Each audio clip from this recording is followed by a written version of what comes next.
오늘 우리에게 주신 말씀은 마가복음 1장 21절에서 28절입니다. 마가복음 1장 21절에서 28절입니다. 그들이 가버나움에 들어가니라. 예수께서 곧 안식일에 해당에 들어가 가르치심에 무수 사람이 그의 교훈에 놀라니 이는 그가 가르치시는 것이 권위 있는 자와 같고 서기관들과 같지 아니할 일이라. 마침 그들이 해당에 더러운 귀신 들린 사람이 있어 소리질러 이르되 나사렛 예수여 우리가 당신과 무슨 상관이 있나이까? 우리를 멸하러 왔나이까? 나는 당신이 누구인 줄 아오니 하나님의 거룩한 자이니이다. 예수께서 꾸짖어 이르시되 잠잠하고 그 사람에게서 나오라 하시니 더러운 귀신이 그 사람에게 경련을 일으키고 큰 소리를 지르며 나오는지라. 다 놀라 서로 물어 이르되 이는 어찌미냐? 권위 있는 새 교훈이로다. 더러운 귀신들에게 명한즉 순종하는도다 하더라. 예수의 소문이 곧 온 갈릴리 사방에 퍼지더라. 귀한 찬양과 성경 봉독과 기도 감사드립니다. 늘 우리 성도님들의 삶 속에 하나님께서 주시는 말씀의 은혜가 가득하시기를 주님의 이름으로 축복합니다. 제가 문제를 하나 내도록 하겠습니다. 한번 알아맞혀 보시길 바랍니다. 화면 띄워주십시오. 다음에 풀이가 뜻하는 단어를 말하시오.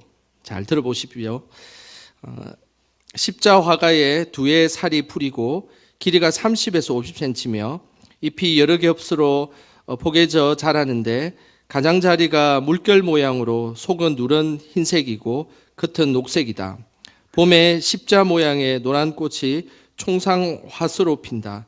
잎, 줄기, 뿌리를 모두 식용하며 비타민이 풍부하게 함유되어 있다.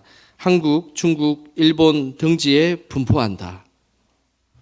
혹시 이게 뭔지 아시겠습니까? 정답을 들으시면 황당하실 텐데요. 정답은 배추입니다. 우리나라에서 가장 권위 있는 국립국어원에서 만든 표준국어 대사전에 보면 배추를 이렇게 어렵게 이야기하고 있습니다.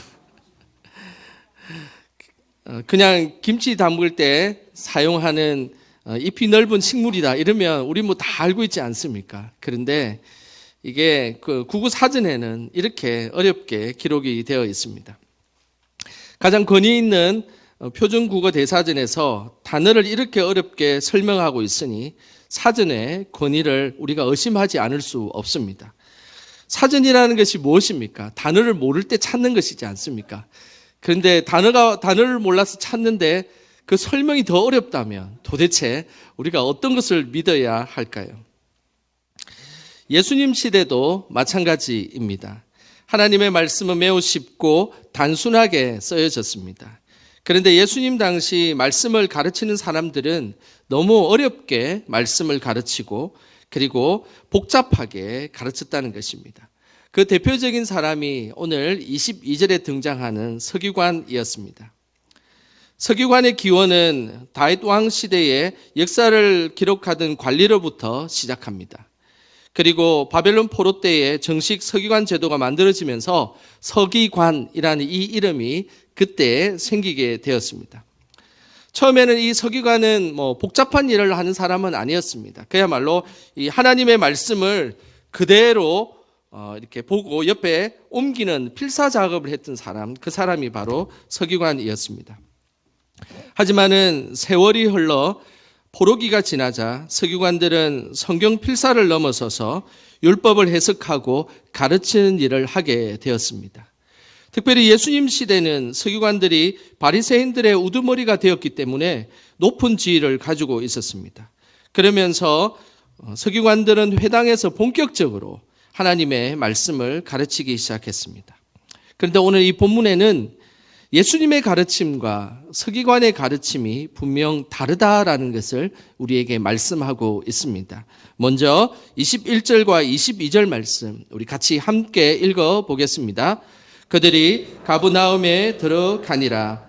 예수께서 곧 안식일에 회당에 들어가 가르치심에 뭇 사람이 그의 교훈에 놀라니 이는 그가 가르치시는 것이 권위 있는 자와 같고 서기관들과 같지 아니함이 일러라. 오늘 여기에 그 중요한 부분들이 있습니다. 그것은 예수님이 하나님의 말씀을 가르치자 사람들이 놀랐다는 것입니다. 그러면서 자연스럽게 예수님이 가르치는 것과 항상 우리에게 가르쳤던 서기관이 가르치는 것이 분명 다르다라는 것을 알게 되었습니다. 구체적으로 예수님의 가르침과 서기관의 가르침은 어떤 차이를 가지고 있을까요? 먼저는 진리의 단순성입니다. 진리는 항상 복잡한 것이 아닙니다. 우리가 아는 진리라는 것은 항상 이해되기 쉽고 단순한 것이 진리입니다. 그것이 참된 진리이기도 하죠. 그런데 서기관들은 하나님의 말씀을 너무 복잡하고 어렵게 가르쳤습니다. 당시 유대인들은 율법을 크게 두 가지로 나누어서 이해하였습니다. 하나는 하나님 말씀의 그대로 오리지널한 그 율법을 율법으로 받아들였습니다. 그런데 또 하나의 율법이 있었습니다. 그것은 미시나라는 율법인데 이 미시나라는 율법은 하나님의 율법을 이해하기 쉽도록 해석한 율법입니다. 이 율법은 구약의 성경보다 훨씬 더 큰 책이고 많은 분량을 자랑했습니다. 이 미시나의 책에는 율법을 넘어서서 우리가 잘 아는 탈무드 이야기도 그곳에 다 들어가 있고 그리고 성경을 중심으로 생활윤리 그리고 전통까지 그 내용이 있으니 하나님의 말씀은 이만큼이라고 한다면 이 미시나의 내용은 엄청 큰 그런 양을 자랑하였습니다. 예수님은 순수한 하나님의 말씀만을 가르쳤습니다. 이들이 복잡하게 이야기하는 미시나 같은 것은 하나님의 말씀으로 여기지 아니하였습니다. 반대로 서기관들은 오히려 반대가 되었습니다. 하나님의 이 말씀보다는 자신이 만든 그리고 자신들이 크게 생각하는 율법의 해석서인 이 미시나만이 더 큰 영향을 미친다라고 생각을 하게 되었던 것입니다. 마태복음 15장에 보면 이 내용이 잘 나와 있습니다. 제자들이 떡을 먹을 때 손을 씻지 않자 서기관들이 예수님을 공격하는 장면이 나옵니다. 그때 예수님께서 이렇게 말씀하셨습니다. 마태복음 15장 3절 말씀입니다. 같이 한번 읽어보겠습니다. 대답하여 이르시되 너희는 어찌하여 너희의 전통으로 하나님의 계명을 범하느냐. 3절의 전통은 율법 해석서인 미시나를 의미합니다. 서기관들은 율법 해설서를 중요하게 생각하고 율법의 정신은 지키지 않았습니다. 하나님의 말씀에는 그 하나님의 주신 그 떡을 먹을 때 우리는 어떻게 해야 되겠습니까? 우리는 당연히 잘 알지 않습니까? 하나님께서 떡을 주시면 감사 기도를 하고 이것을 주신 하나님께 감사의 마음을 갖고 그것을 먹는 것이 중요한 일이지 않습니까? 그런데 서기관들은 그것은 별로 중요하지 않았습니다. 떡을 먹을 때 손을 씻고 있느냐 씻지 않느냐 그게 더 중요했던 것입니다. 결국 서기관들은 말씀 그 자체보다는 복잡한 해석에만 관심을 가지고 있고 생활 윤리에만 관심을 가지고 있었던 것입니다. 그리고 일반 백성들이 알 수도 없는 복잡한 율법의 지침서를 만들고 그들에게 제공하였습니다. 하지만 예수님은 말씀과 그 말씀의 근본 정신을 가르치셨습니다. 그 모습을 보고 사람들이 그렇구나. 이것이 하나님께서 원하시는 참된 말씀이었고 율법이었구나라는 것을 깨닫게 되고 놀라워했다는 것입니다. 진리는 항상 선명하고 단순한 것입니다. 그래서 우리는 신앙생활을 복잡하게 해서는 안 됩니다. 늘 하나님만을 의지했을 때 하나님 우리에게 복을 주시고 하나님을 의지하지 않으면 하나님께서 우리에게 벌을 주신다라는 이 사실을 우리는 선명하고 명확하게 믿는 것, 그것이 바로 믿음의 생활의 모습입니다. 구약 사람들은 하나님의 말씀이 어렵고 복잡하다고 생각했습니다. 그것에 대해서 하나님께서 직접 이렇게 말씀하셨습니다. 신명기 30장 11절에서 14절까지 말씀 우리 같이 한 목소리로 읽어보겠습니다. 내가 오늘 내게 명령한 이 명령은 내게 어려운 것도 아니요 먼 것도 아니라 하늘에 있는 것이 아니니 내가 이르기를 누가 우리를 위하여 하늘에 올라가 그의 명령을 우리에게로 가지고 와서 우리에게 들려 행하게 하랴 할 것이 아니요 이것이 바다 밖에 있는 것이 아니니 내가 이르기를 누가 우리를 위하여 바다를 건너가서 그의 명령을 우리에게로 가지고 와서 우리에게 들려 행하게 하랴 할 것도 아니라 오직 그 말씀이 내게 매우 가까워서 내 입에 있으며 내 마음에 있은즉 내가 이를 행할 수 있느니라. 하나님의 말씀이 어렵고 복잡한 것이 아니다라고 말씀했습니다. 그러면서 하나님의 말씀은 저 위에 하늘 위에 있는 것도 아니고 그리고 바다 밖에 있는 것도 아니라고 말씀하셨습니다. 늘 하나님의 말씀은 우리의 입에 있고 우리의 가슴에 있다라고 말씀하였습니다. 그렇기 때문에 우리의 입에 있고 가슴에 있는 이 말씀을 우리는 그 말씀을 행할 수 있다라는 것이 하나님의 뜻이었습니다. 항상 우리와 가까이 있는 하나님의 말씀을 단순하고 선명하게 이해하는 저와 여러분 되시기를 주님의 이름으로 축복합니다. 예수님의 가르침과 서기관의 가르침이 또 다른 차이가 있었는데 그것은 배우는 사람의 처지를 생각하느냐의 문제였습니다. 항상 예수님은 우리가 어떤 삶의 자리를 가지고 있고 어떤 심령과 처지를 가지고 있는지에 대해서 관심이 많으셨습니다. 그런데 서기관들은 그런 삶의 자리에는 관심이 없었습니다. 율법을 전달하는 것만이 그들의 목적이었습니다. 21절에 예수님은 가버나움에 있는 회당에서 하나님의 말씀을 가르치셨습니다. 회당은 유대인들의 공식 모임 장소였습니다. 그때 당시 이스라엘 사람들은 로마의 식민지로 있다 보니 예루살렘 성전에 자유롭게 가지는 못했습니다. 기껏 1년에 3번 3대 절기일 때만 가고 그 외에는 쉽게 예루살렘 성전에 가지는 못했습니다. 그래서 믿음 생활을 하기 위해서 자신의 주변에 회당을 이렇게 많이 만들었는데 그 회당에서 주중에는 율법 교육을 하고 안식일에는 기도와 찬양으로 예배를 드렸습니다. 예수님 당시에 그 예루살렘 주변에 있었던 유대 땅의 전체 회당이 대략 480개 정도 회당이 있었습니다. 그 회당에는 다양한 사람들이 모여서 예배를 드리고 말씀을 배웠습니다. 야고보서 2장 2절에 보면 당시 여러 신분의 사람들이 회당에 있었던 것을 말씀하고 있습니다. 야고보서 2장 2절 말씀입니다. 만일 너희 회당에 금가락지를 끼고 아름다운 옷을 입은 사람이 들어오고 또 남루한 옷을 입은 가난한 사람이 들어올 때에 회당에는 항상 두 부류의 사람들이 왔다라고 말씀하고 있습니다. 아주 부유하고 그리고 넉넉한 사람들이 왔었고 또 한편으로는 가난하고 불쌍한 사람들이 회당에 왔다라는 것입니다. 당시 부유한 사람들은 로마 교육을 받고 있었고 그리고 율법이 이야기하는 히브리어와 헬라어를 정확하게 알고 있었습니다. 하지만은 가난한 사람들은 글자를 제대로 몰랐습니다. 율법에 대해서 이야기해도 그 율법이 어떤 것인지 잘 알지 못하고 그리고 많은 율법 속에 헷갈려 했던 사람들, 그 사람들이 가난한 사람들이었습니다.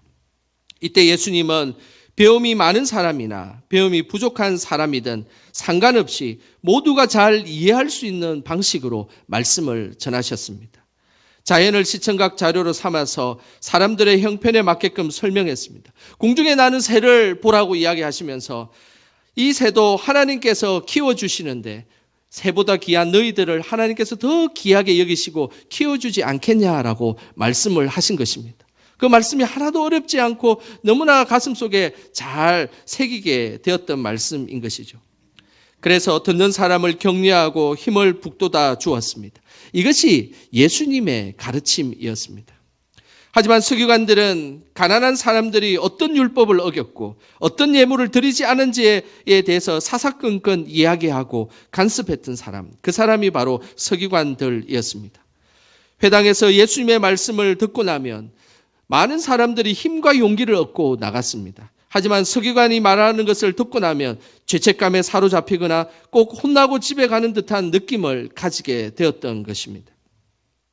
결국 예수님의 가르침이 근위가 있었던 것은 우리들이 행하는 모든 삶의 자리의 문제와 형편을 다 아시고 우리에게 말씀하고 계신다는 것입니다. 우리의 모습도 마찬가지입니다. 우리도 항상 다른 사람의 처지와 형편을 살피는 것이 중요합니다. 그 모습이 있을 때 그 사람에게 권위가 생긴다라는 것을 잊지 않으시길 바랍니다. 말씀을 준비하다가 4년 전에 감동을 받았던 기사가 갑자기 떠올랐습니다. 그 기사의 내용은 이런 내용이었습니다. 지하철 2호선 당산역에서 한 취객이 난동을 부리는 그 기사였습니다. 곧바로 신고가 들어가서 경찰이 출동했습니다. 당시에 경찰의 권위를 가지고 그 취객을 제압하려고 했지만 취객은 더 난동을 부렸습니다. 그런데 그 옆에 앉아 있었던 한 청년이 그 취객에게 다가가서 그냥 덜컥 그 취객을 안아주었던 것입니다. 그런데 놀라운 일이 벌어졌습니다. 경찰의 공권력 권위에도 제압되지 않았던 취객이 한 청년의 포옹으로 갑자기 그 난동을 멈추었던 것입니다. 그 청년이 포옹하면서 어떤 이야기를 했는지는 정확하게 전해지지는 않습니다. 하지만은 분명한 것은 이 취객을 향해서 이해하는 마음으로 진심을 담아 한마디를 했고 그 취객이 그 소리를 듣고 나서 덜썩 그 자리에 주저앉고 말았습니다. 어떤 경찰의 권위보다 이 청년의 포옹의 한마디 그리고 이 포옹과 사랑의 그 한마디가 더 큰 권위를 발휘하게 된 것입니다. 우리 예수님도 마찬가지입니다. 예수님의 말씀이 권위가 있었던 것은 우리의 삶의 자리를 너무나 잘 알고 계시기 때문입니다.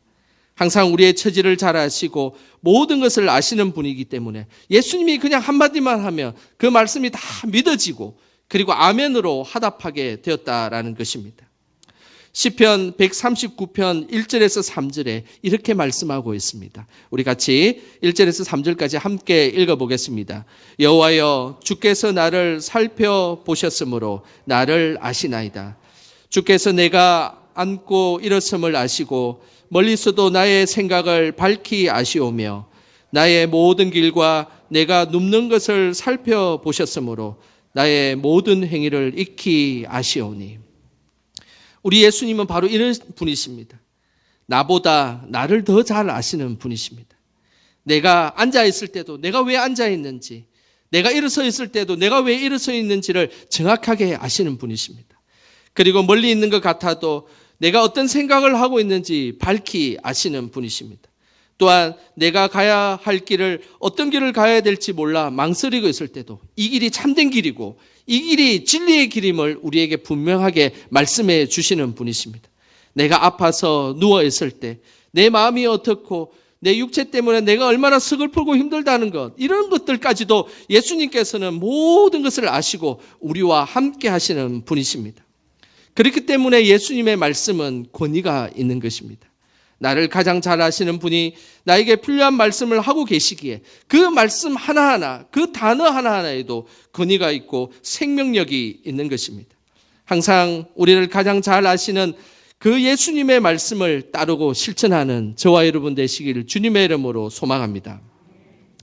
마지막으로 예수님의 가르침과 서기관의 가르침의 차이는 23절에 극명하게 드러났습니다. 23절 말씀 같이 함께 읽어보겠습니다. 마침 그들의 회당에 더러운 귀신 들린 사람이 있어 소리 질러 이르되. 예수님의 가르침이 권세가 있었던 것은 예수님의 가르침은 영적 권위가 있었습니다. 예수님의 말씀은 악한 사탄 마귀를 결박할 수 있는 능력을 예수님은 가지고 계십니다. 회당에 들어온 귀신 들린 사람이 와서 소리를 지르자 어느 누구도 제압하지 못했습니다. 그 당시에는 서기관도 있었고 랍비도 있었고 수많은 사람이 그 회당에 있었습니다. 하지만 어느 누구도 귀신 들린 사람을 제압하지 못했습니다. 하지만 예수님이 귀신을 제압하였습니다.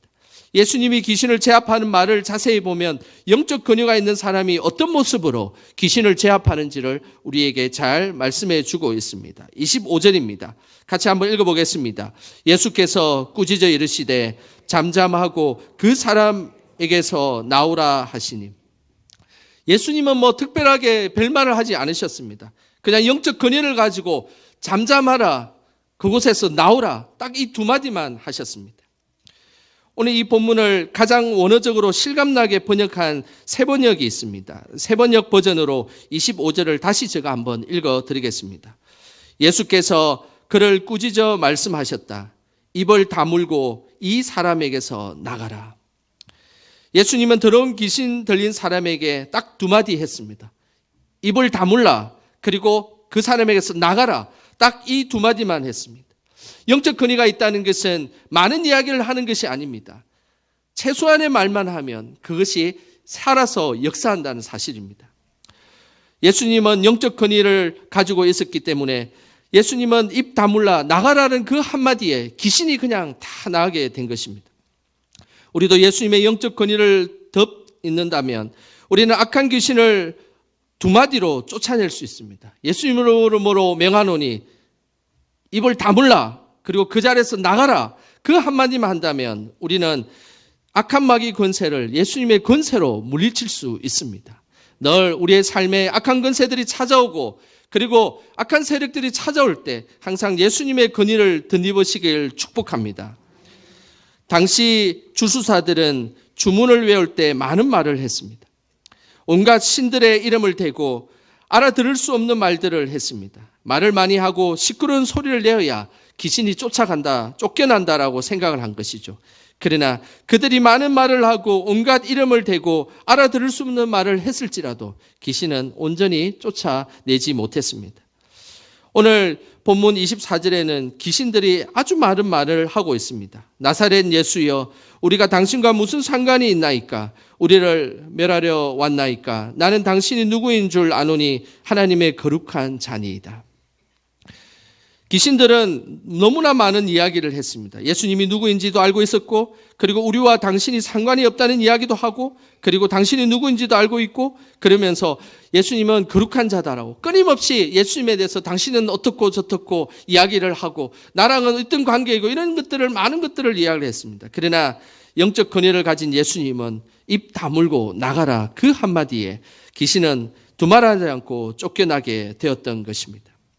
우리는 항상 기억하셔야 됩니다. 늘 영적 권위를 가지고 하나님 앞에 나아가시기를 축복합니다. 우리의 삶에 어려운 일들이 있고 힘든 일이 있을 때 예수님의 이름의 그 권세를 갖고 담대하게 외치시길 바랍니다. 많은 이야기를 할 필요가 없습니다. 그냥 입 다물고 나가라라고 외쳤을 때 그곳에 하나님의 능력이 나타나게 될 것입니다. 더러운 귀신 들린 자가 나갈 때도 매우 시끄럽게 하고 나갔습니다. 그래서 26절에 보면 큰 소리를 지르며 나갔다라고 말씀하고 있습니다. 이 모습을 가만히 지켜보는 사람들이 있었습니다. 이 놀라운 광경을 숨죽이며 모든 사람들이 그 모습을 쳐다보았습니다. 그때의 반응이 27절에 나옵니다. 우리 27절 같이 한번 읽어보겠습니다. 다 놀라 서로 물어 이르되 이는 어찌미냐? 권위 있는 새 교훈이로다. 더러운 귀신들에게 명한즉 순종하는도다 하더라. 귀신을 쫓아내었을 때 매우 놀라운 반응이 일어났습니다. 그것은 예수님의 가르침 권위에 대해서 놀랐을 때는 22절에 보면 무사람이다라고 어떤 사람이 모두가 아니라 특정한 그냥 몇몇 사람이 놀랐다라고만 기록하고 있습니다. 아마 그곳에는 서기관들은 별로 놀라지 않았을 것입니다. 그런데 오늘 27절에 보면 이제 22절에는 무사람이라고 나오지만 27절에는 다 놀라라는 표현을 쓰고 있습니다. 이 단어는 하판테스라는 단어를 쓰는데 이 하판테스라는 것은 그곳에 있는 100% 모든 사람들이 다 놀랐다라는 그런 의미입니다. 22절에는 서기관이 안 놀랐을지 모르지만 그러나 귀신을 쫓아낸 이후에는 27절에 서기관을 포함한 그곳에 있었던 모든 사람들이 예수님의 권위에 놀랐다라고 말씀하고 있는 것입니다. 이것이 예수님의 권위 있는 새 교훈입니다. 예수님의 교훈은 우리를 놀라게 하는 능력을 갖고 계십니다. 그런데 특정한 사람들에게만 그것이 영향을 미치는 것이 아니라 믿음을 갖지 않은 사람도 믿음이 있는 사람도 그리고 하나님의 말씀을 잘 모르는 사람조차도 예수님의 한마디면 다 권위를 얻고 그리고 놀라게 되는 것이 예수님의 말씀입니다. 우리는 항상 예수님이 주신 말씀의 권위로 살아가야 합니다. 그럴 때 예수님과 같은 그 권위를 갖고 살아갈 수가 있는 것입니다. 말씀이 나의 삶을 지배하는 삶으로 살아가시기를 축복합니다. 예수님이 주신 말씀은 생명의 말씀입니다. 우리를 살리고 우리의 가정을 살리고 그리고 우리 교회를 살리는 하나님의 말씀입니다. 그 말씀의 권위를 붙잡고 살아갈 때 우리는 항상 세상에 흔들리지 않고 담대히 살아갈 수가 있게 되는 것입니다. 우리나라 기독교 역사 가운데 참으로 모범이 되는 많은 목사님들이 있습니다. 그 중에 주기철 목사님이라는 분이 계십니다. 주기철 목사님은 일제시대 때 신사참배를 반대하다가 1945년 해방되기 1년 전 1944년에 순교하시고 돌아가셨습니다. 주기철 목사님의 손자가 제가 신대원 다닐 때 교수님으로 계셨습니다. 지금은 인천 주안장로교회 담임 목사님으로 계시는데 그 교수님이 설교했던 내용 중에 주기철 목사님의 가정에 있었던 이야기를 제가 하나 들려드리도록 하겠습니다. 이 주기철 목사님의 가정에는 믿음의 유산으로 내려오는 말씀이 한 구절 있었습니다.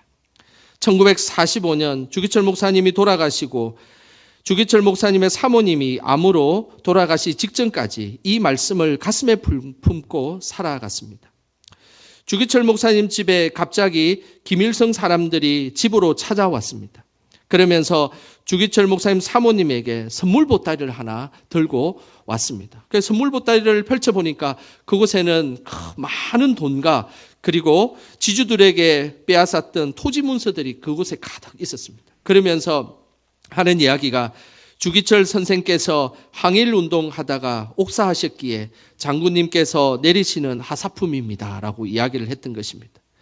그때에 그 옆에 있던 주기철 목사님 아들 생각에는 이 돈만 가지고 있으면 우리 가정은 굶지 않겠다라는 그런 생각을 했다고 합니다. 하지만 주기철 목사님 사모님은 그 선물을 받지 않았습니다. 그리고는 이 돈과 땅 문서를 가지고 가라고 소리치면서 그냥 던져버렸습니다. 그리고 나서 김일성과 관련된 사람들은 다 집으로 가게 되고 그 후 조용히 그의 아들을 불러서 이런 이야기를 했습니다. 광조야, 들어봐라. 섭섭했니? 내가 너에게 줄 말씀이 하나 있다. 그러면서 가슴속에 품고 있던 종이에 적혀있던 한 말씀, 시편 37편 25절이 적힌 말씀을 그 아들에게 건네주면서 이렇게 이야기했습니다. 이것이 우리 집안에 주신 하나님의 말씀이다. 시편 37편 25절 말씀을 제가 읽어드리겠습니다. 내가 어려서부터 늙기까지 의인이 버림을 당하거나 그의 자손이 걸식함을 보지 못하였도다. 주기철 목사님의 사모님은 암으로 돌아가셨습니다. 그리고 주기철 목사님의 아들 사형제는 고아원에서 자랐습니다. 하지만은 모두 이 말씀을 부여잡고 살았습니다. 그러면서 사형제들은 한 명도 평생에 구걸하는 인생으로 살지 않았다고 합니다. 믿음의 사람으로 목사님이 되고 장로님들이 되어서 하나님께 영광 돌리는 삶을 살게 된 것입니다. 우리 성도님들은 예수님의 말씀의 권위를 믿으십니까? 하나님께서는 우리가 그 예수 그리스도의 말씀의 권위를 믿고 살아가기를 오늘도 기대하고 계십니다. 항상 그 말씀의 권위를 부여잡고 무슨 일이 있더라도 믿고 순종하시기를 부탁드립니다. 그 말씀이 우리를 살릴 것입니다. 평생 말씀의 권위를 붙잡고 승리하는 삶을 통해 하나님 앞에 영광 돌리는 저와 여러분 되시길 주님의 이름으로 축원합니다. 기도하겠습니다. 하나님 아버지, 말씀을 붙들고 살아가게 하심을 감사드립니다. 말씀으로 인해서 흔들리지 않는 믿음을 허락하여 주시고 어떤 일을 하든지 말씀으로 승리하게 하옵소서. 우리에게 말씀을 통한 영적 권위를 주셔서 악한 마귀 권세를 대적하게 하시고 우리 삶 가운데 어둠의 권세를 물리치게 하옵소서. 예수님의 이름으로 기도드립니다. 아멘.